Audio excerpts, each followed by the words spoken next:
യാഷ് കേന്ദ്ര കഥാപാത്രമായി എത്തിയ ടോക്സിക് എന്ന ചിത്രത്തിലെ ഗംഗ എന്ന കഥാപാത്രത്തിലൂടെ മികച്ച അഭിനയ പ്രശംസ നേടുകയാണ് തെന്നിന്ത്യൻ താരം നയൻതാര. സിനിമാ ജീവിതത്തിൽ മാത്രമല്ല റിയൽ എസ്റ്റേറ്റ് നിക്ഷേപങ്ങളിലും മുൻപന്തിയിലാണ് താരവും ഭർത്താവ് വിഘ്നേഷ് ശിവനും. ചെന്നൈയിലും ഹൈദരാബാദിലും കേരളത്തിലുമായി കോടികളുടെ ആഡംബര സ്വത്തുക്കളാണ് ഇവർക്കുള്ളത്. ചെന്നൈയിലെ പോയിസ് ഗാർഡനിൽ ഡ്യൂപ്ലെക്സ് വസതി താരം സ്വന്തമാക്കിയിട്ടുണ്ട്. ഇതിൽ 90% ഓഹരി നയൻതാരയുടെയും 10% വിഘ്നേഷിന്റെയുമാണ്.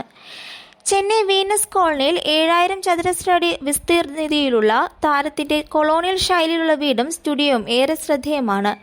പരമ്പരാഗത കരകൗശല വസ്തുക്കളും ആധുനിക ഡിസൈനും കോർത്തിണക്കിയാണ് ഇത് നിർമ്മിച്ചിരിക്കുന്നത്. ഹൈദരാബാദിൽ ബഞ്ചാര ഹിൽസിൽ 15 കോടിയിലധികം വില മതിക്കുന്ന 2 ആഡംബര അപ്പാർട്ട്മെന്റുകൾ നയൻതാര സ്വന്തമാക്കിയിട്ടുണ്ട്. ഹൈദരാബാദിലെ ചിത്രീകരണ വേളകളിൽ താരം ഇവിടെയാണ് തങ്ങാറുള്ളത്. ഇതുകൂടാതെ നഗരത്തിൽ മറ്റു ചില സ്വത്തുക്കളും താരത്തിനുണ്ടെന്നാണ് റിപ്പോർട്ട്. ഇവയ്ക്ക് പുറമെ കേരളത്തിൽ താരത്തിന് ഒരു തറവാട് വീടുമുണ്ട്. വിശ്രമവേളയിലും കുടുംബത്തോടൊപ്പം സമയം ചെലവഴിക്കാനും നയൻതാര കേരളത്തിലെ വീട്ടിലെത്താറുമുണ്ട്.